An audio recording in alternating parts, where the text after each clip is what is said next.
Opo, ano po yon? Kuya, may Gcash lang po. May Gcash po kayo. Meron po. Cash in, cash out. Cash in po. Oh, sige po. Ito po kasi na lang po 5K. Pasin po. Kailangan po muna bayad. Ay, pwede pasin na lang po kasi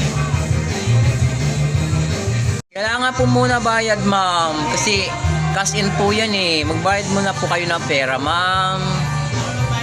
na po. Hindi nga po pwede, ma'am. Kasi po, nasa hospital pa kasi anak ko. Kailangan ko po kasi. Opo, kahit na po nasa ospital kasi kailangan po tayo magbayad sa GCash bago po tayo mag-cash in. Hindi po muna may send lang po. Kasi bayaran naman. Oo nga po, kailangan po bayad ko muna po. Eh, labas mo muna po yung pera nyo, ma'am. Sige na po. Kailangan po kasi. Oo nga, kailangan po. Kailangan ko rin po kasi. Hindi po pwedeng maglabas ng pera nang wala po. Tatawagan ko lang po siya. O sige po, tawagan nyo lang po. Ayun is send. Sige na po. Siya na naman pagkatalo sa'yo. Ay, hindi po. Dapat po may cash talaga. Ayaw daw. Kailan daw cash.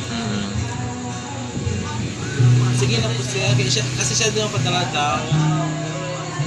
Hindi nga po pwede, ma'am. Kasi po, Hindi nga po. Kailangan po talaga. Ito po ba yung number nyo? opo, yan po. Hindi nga po siya pwede kasi kailangan po mag-cash in po talaga. May pera pong mambayad. Kasi papadala daw din niya. Opo, papadala nga po niya. Kasi po, na labas na sa anak ko, kailangan ko po sa ng pera. Kasi Opo, pasyensya na po talaga. Hanap ka na lang po ng iba, ma'am. Wala po talaga. Opo, hindi po talaga. sa iba na lang ako. Opo, sige. Bye-bye po. Pasyensya na. Ay, ang sungit. Ang sungit niya, guys. Mag-ingat po kayo doon, guys, ha.